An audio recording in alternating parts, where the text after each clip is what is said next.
Hello everyone. All India बार examination 19 के point of view से ये वीडियो आपके लिए बहुत इंपॉर्टेंट हो सकता है। यानी कि इस वीडियो में हम जानेंगे कि AIB 19 में कुछ सवाल ऐसे आए थे जो डाउट क्रिएट कर रहे थे, डाउट बना रहे थे, और उन सवालों के अक्सर सवाल जवाब गलत भी हुए हैं।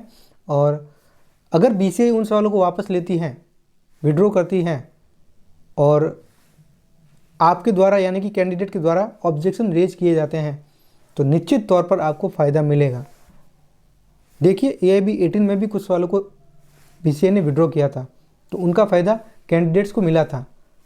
और AIB 19 में भी कुछ सवाल ऐसे हैं, मैं आपको बताऊंगा इसी वीडियो में कि कौन से सवालों पर आपको ऑब्जेक्शन रेज करना है, कैसे करना है, पूरी प्रक्रिया को इसी वीडियो में बताऊंगा। उससे पहले जान लेते हैं कि AIB 18 में कितने सवाल विड्रॉ किए गए थे BCI के द्वारा। बार काउंसिल ऑफ इंडिया ने जब अपना रिजल्ट जारी किया AIB 18 का, तब उन्होंने क्या किया, 7 सवालों को बताया कि हमने विड्रॉ किए थे। यानी कि 100 में से 7 सवाल उन्होंने डिलीट कर दिए। जब 7 सवाल डिलीट किए तो ये सभी को फ़ायदा मिला, इनका सभी कैंडिडेट को इनका फ़ायदा मिल गया था। 93 नंबर से मार्क्स दिए गए थे। यानी कि क्राइटेरिया जो था 45% का, वो अब 93% से हो गया था। 45 और 40%। अब जनरल OBC के लिए तो 45% है, और ये 45% है। शेड्यूल कास्ट, शेड्यूल ट्राइब के लिए 40% है। तो ये क्राइटेरिया 93% से लगाया गया था बार काउंसिल ऑफ इंडिया के द्वारा AIB 18 में। यानी कि जिनके सवाल गलत हो रहे थे 7 सवाल, तो उन 7 सवालों में निश्चित तौर पर उन कैंडिडेट को फ़ायदा मिला था। यानी कि क्या होता कि अगर 7 सवाल गलत हो रहे थे 100 में से जिन स्टूडेंट्स के, और उन सवालों को कैंडिडेट AIB ने पूरा ही विड्रॉ कर दिया, तो वो जो 7 सवाल थे, उन 7 सवालों के जवाब अब निश्चित तौर पर उनका फ़ायदा स्टूडेंट को मिला है, कैंडिडेट को। यानी कि 7 सवाल गलत थे, वो विड्रॉ हो गए। विड्रॉ होने के बाद 93 मार्क्स से उनको मार्क्स दिए गए हैं। यानी कि क्लियर करने के चांसेस अभी भी बन रहे हैं। देखो, लास्ट ईयर जो कट ऑफ थी, कट ऑफ की बात करेंगे लास्ट ईयर की, वो थी, देखो, जनरल वालों के लिए, OBC वालों के लिए 42 मार्क्स। यानी कि 42 मार्क्स जिसके आ रहे थे वो पास थे। और शेड्यूल कास्ट और शेड्यूल ट्राइब के लिए 37 मार्क्स जिसके आ रहे थे, वो स्टूडेंट कैंडिडेट पास हो गए थे। तो अब AIB 19 में क्या होगा उसके लिए भी जान लेते हैं। बार काउंसिल ऑफ इंडिया पहले तो अपनी ऑफिशियल आंसर की जारी करेगा, अब उसके बाद ऑब्जेक्शन का विंडो ओपन करेगा और कैंडिडेट को कहेगा कि आपको जिन सवालों पर डाउट है, आप उन सवालों पर ऑब्जेक्शन रेज कर सकते हो। आपको स्क्रीन पर दिख रही होगी ऑल इंडिया बार एग्जामिनेशन की, यानी कि बार काउंसिल ऑफ इंडिया की वेबसाइट, ऑफिशियल वेबसाइट। इस तरह से जो 18 वाला एग्ज़ाम था उसमें इन्होंने कहा था कि ऑब्जेक्शन रेज करो। ये जो आपको दिख रहा है यहाँ पर, ये ऑब्जेक्शन यहाँ से रेज होते हैं। इसकी link bar council of India provide करवाएगी। किन सवालों को करना है मैं आपको बताऊंगा, कौन से सवाल आपको, किन सवालों पर आपको ऑब्जेक्शन रेज करना है। देखिए, इस तरह से जब ऑफिशियल आंसर की आ जाएगी, उसके बाद में एक विंडो ओपन होगी, उसमें ही ऑब्जेक्शन रेज करना है, और इस तरह से लिंक प्रोवाइड करवाएगा।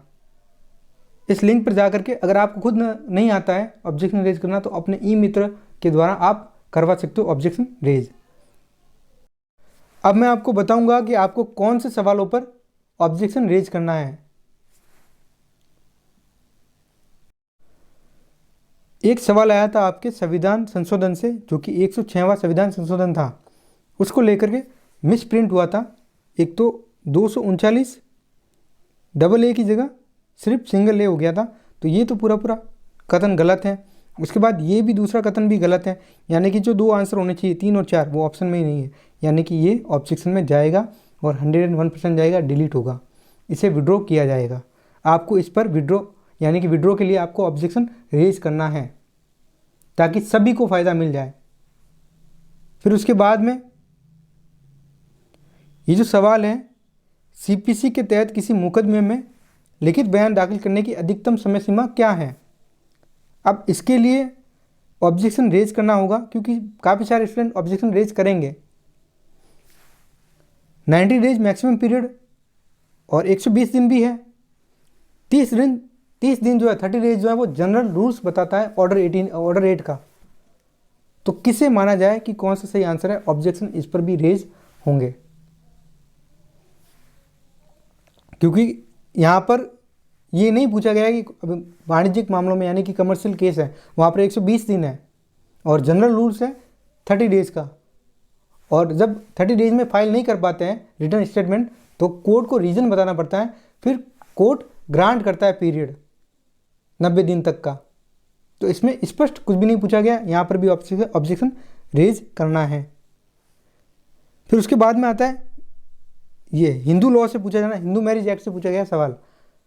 सपिंड संबंधों के संबंध में चर्चा की गई है। एक तो हिंदू मैरिज एक्ट की धारा 3 ऐप में की गई है सब क्लॉज 1 में, ये तो बात सही है, और धारा 5 की शर्त 5 में भी की गई है, ये बात भी सही है। लेकिन कई सारे स्टूडेंट ने ये सवाल भी सही किया है, तो ये इस पर भी ऑब्जेक्शन रेज होंगे और करना है, ताकि बीसीआई विड्रॉ कर दे और इसका फ़ायदा सभी स्टूडेंट को मिले। उसके बाद एक और क्वेश्चन आया था हिंदू मैरिज एक्ट से, उसमें ये बोला गया था कि धारा 15 के तहत तलाकशुदा व्यक्ति को दोबारा शादी करने के लिए, अब इसमें आंसर बताना था, डिक्री की तारीख से 1 वर्ष की अवधि तक इंतजार करना होगा।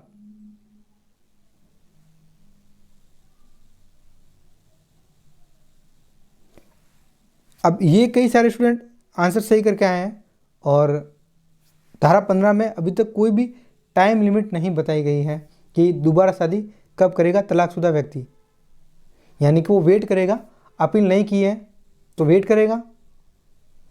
इस पर भी ऑब्जेक्शन रेज होंगे, इस सवाल पर भी ऑब्जेक्शन रेज होंगे, क्योंकि लिमिट तो दे ही नहीं रखी है। तो यहाँ पर सवाल के आंसर 2 बन रहे हैं, ऑब्जेक्शन जरूर रेज होगा। जिनका सही है उनका भी ठीक है, जिनका गलत है उनको भी फ़ायदा मिलेगा निश्चित तौर पर। फिर एक सवाल आता है ये वाला, जो बिल्कुल ही कन्फ्यूजन पैदा कर रहा था, यानी कि नियोक्ता की परिभाषा में कौन आता है औद्योगिक संबंध संहिता 2020 यानी कि इंडस्ट्रियल रिलेशन कोड 2020 में। ये अभी तक लागू नहीं हुआ है, लेकिन ये जो कोड है इसमें नियोक्ता की परिभाषा दे रखी है, जिसमें कारखाने का फैक्ट्री ऑक्यूपायर भी आता है, कारखाना का अधिभोगी भी आता है, ठेकेदार भी आता है, प्रबंधक भी आता है और कारखाना का प्रबंध निदेशक भी आता है। आप चाहे तो चेक कर लेना, चारों आते हैं, लेकिन ऑप्शन में है ही नहीं, यानी कि ये भी ऑब्जेक्शन में जाएगा। उसके बाद क्वेश्चन आता है ये जो मोस्ट ऑफ स्टूडेंट का गलती हुआ है, यानी कि चेक डिसऑनर हो गया है, बाउंस हो चुका है, अब कितने टाइम में कोर्ट में जाना है। देखो क्या होता है, जब चेक बाउंस हो जाता है तो चेक बाउंस की डेट से 30 दिन के भीतर नोटिस भेजा जाता है अभियुक्त को। अब 30 दिन के भीतर नोटिस जब भेजा जाएगा तो माना जाएगा कि 30 दिन के भीतर नोटिस प्राप्त होने में उसको टाइम लगेगा। 30 दिन में वो पैसा लौटाएगा कि नहीं लौटाएगा, चेक बाउंस हो गया उस पर क्या कार्रवाई करेगा। उसके बाद अगर वो कुछ भी नहीं करता है कार्रवाई, तो फिर जो जिसका चेक बाउंस हुआ है उसके खिलाफ, अभियुक्त के खिलाफ अगले 30 दिनों के भीतर न्यायालय में जा सकते हैं। जनरल रूल्स तो ये है। फिर उसके बाद इसमें कई सारे स्टूडेंट गलत करके भी आए हैं, 30 दिन भी लिख करके आए हैं, कुछ लोग 2 महीने लिख के आए हैं, कुछ लोग 3 महीने आंसर सही करके आए हैं। तो ये सवाल जाएगा ऑब्जेक्शन में, ये जरूर जाएगा ऑब्जेक्शन में, और इन सवालों को आपको ऑब्जेक्शन रेज करना है। उसके बाद आता है एक और सवाल, यानी कि श्री के एक इमारत के मालिक हैं जिसमें बहुत सारे कमरे हैं और उन्होंने किराए पर दे रखे हैं, उन्होंने काफ़ी आय अर्जित की है। श्री वाई पास की कपास की मिल के मालिक हैं, जिसे श्री के द्वारा कब्जे के विरुद्ध, अब जो पास की ज़मीन है उसकी वजह से उस मकान मालिक, उस होटल के मालिक को अपने कमरे जो किराए पर नहीं जा रहा है उसको लॉस हो रहा है। तो इसमें 2 आंसर हो सकते हैं, एक तो न्यूसेंस का और एक डैमनोन साइन इंजूरिया का। अब ये भी लग रहा है, लेकिन न्यूसेंस ज़्यादा अप्रोप्रिएट आंसर होगा, उसके बाद फिर डैमेज एंड इंजरिया भी हो सकता है, क्योंकि कई सारे स्टूडेंट मैं नहीं करूँगा ऑब्जेक्शन, दूसरे करेंगे ही करेंगे, करना ही है ऑब्जेक्शन रेज तो दूसरे करेंगे, यानी कि ऑब्जेक्शन तो रेज होगा ही।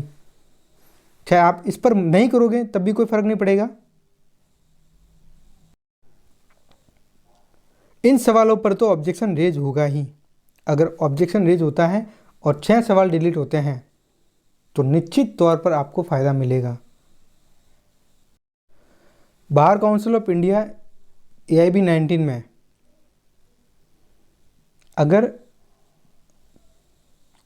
5 या 6 सवालों को विड्रॉ करती हैं तो फिर जो मार्क्स दिए जाएंगे वो 95 या फिर 94 से दिए जाएंगे। तो काफ़ी सारे स्टूडेंट जिनके 6 सवाल गलत हो गए थे ये और उनका क्राइटेरिया नहीं बैठ रहा था, फिर उनका बैठ जाएगा क्राइटेरिया। तो ये फ़ायदा हो सकता है AIB 19 में ऑब्जेक्शन यानी कि BCA द्वारा सवालों को विड्रॉ करने पर निश्चित तौर पर आपको फ़ायदा मिलेगा। तो आपको क्या करना है, अभी तो ऑब्जेक्शन विंडो अभी तक ओपन हुआ नहीं है, यानी कि जब तक ऑफिशियल आंसर की नहीं आ जाती तब तक विंडो ओपन भी नहीं होगा। जब ऑफिशियल आंसर की आ जाएगी उसके बाद 1 या 2 दिन में विंडो ओपन कर देगा बार काउंसिल ऑफ इंडिया। मैंने आपको बता दिया कैसे करेगा। इस तरह से ऑब्जेक्शन रेज करने के लिए विंडो ओपन करेगा जब ऑफिशियल आंसर की जारी कर देगा। ये आंसर की जारी कर दी थी, उसके बाद ऑब्जेक्शन रेज करने के लिए बोला गया था स्टूडेंट से। ऑब्जेक्शन रेज किए भी गए थे और जिन्होंने ऑब्जेक्शन रेज किए 7 सवाल डिलीट हो गए और निश्चित तौर पर उनको फ़ायदा मिला।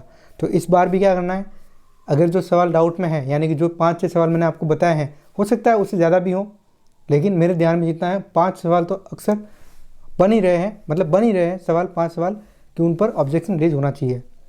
अगर 5 सवालों पर आप ऑब्जेक्शन रेज नहीं करोगे तो दूसरे स्टूडेंट करेंगे ही करेंगे, यानी कि किसी एक स्टेट का तो कोई मामला है ही नहीं, ऑल ओवर इंडिया से स्टूडेंट आएंगे और ऑल ओवर इंडिया से ऑब्जेक्शन रेज होंगे, तो संभावना पूरी बनेगी कि सवाल डिलीट होंगे। और डिलीट होने वाले सवालों की लिंक, ऑब्जेक्शन रेज करने की लिंक जो है वो BCA खुद प्रोवाइड करवाएगा। इस तरह से लिंक देगा। अगर आपको ऑब्जेक्शन रेज करना नहीं आता है कोई दिक्कत वाली बात नहीं है, किसी ई मित्र वाले के पास में चले जाना जिन्होंने आपका फॉर्म सबमिट किया हो, फॉर्म भरा हो, तो वो ऑब्जेक्शन रेज कर देंगे प्रक्रिया को देख करके। यूट्यूब वीडियो देख करके भी आप ऑब्जेक्शन रेज कर सकते हो। उसके बाद फिर फाइनल आंसर की जारी की जाएगी और फिर रिजल्ट डिक्लेयर किया जाएगा। तो इस तरह से प्रोसेस रहेगा BCA का। और सवालों पर अगर सवालों पर ऑब्जेक्शन रेज होते हैं और सवाल विड्रॉ करती है बार काउंसिल ऑफ इंडिया, मैं मानता हूँ 6 सवालों को कर लें, 6 या 5 सवालों को कर लें, तो निश्चित तौर पर उन विद्यार्थियों को, उन कैंडिडेट्स को फ़ायदा मिल जाएगा जिन्होंने 6 सवाल गलत करके आ गए थे। तो हो सकता है फ़ायदा मिले आपको और फिर कट ऑफ भी कम चली जाएगी। कट ऑफ का मतलब ये नहीं कट ऑफ फिक्स होती है, कट ऑफ हमेशा ही फिक्स होती है, यानी कि क्या है कि आप गलत समझ लेते हो 45% और 40% है, ये हमेशा फिक्स रहेगी। यानी कि अगर मार्क्स 95% से हैं, 95% से मार्क्स हैं, तब फिर 95 मार्क्स से ही कट ऑफ निकाली जाएगी, 45% और 40%, ये रहेगा आपका क्राइटेरिया। तो निश्चित तौर पर फ़ायदा मिलेगा। ऑब्जेक्शन रेज करना है और आप नहीं करोगे तो कोई और कैंडिडेट ज़रूर करेगा। अगर इस संबंध में आपको कोई और डाउट हो तो कमेंट कर लेना, मैं आपके डाउट को क्लियर कर दूंगा। 1 या 2 दिन में आपके इसी वीक आपके ऑफिशियल आंसर की रिलीज कर देगा bar council of India. BCA ने अभी तक नहीं किया है, यहाँ पर सीधे ऑप्शन आ जाएगा, यानी कि ऑफिशियल आंसर की रिलीज हो जाएगी। उसके बाद फिर आपको ऑब्जेक्शन विंडो ओपन करेगा, तब फिर आपको ऑब्जेक्शन करना है।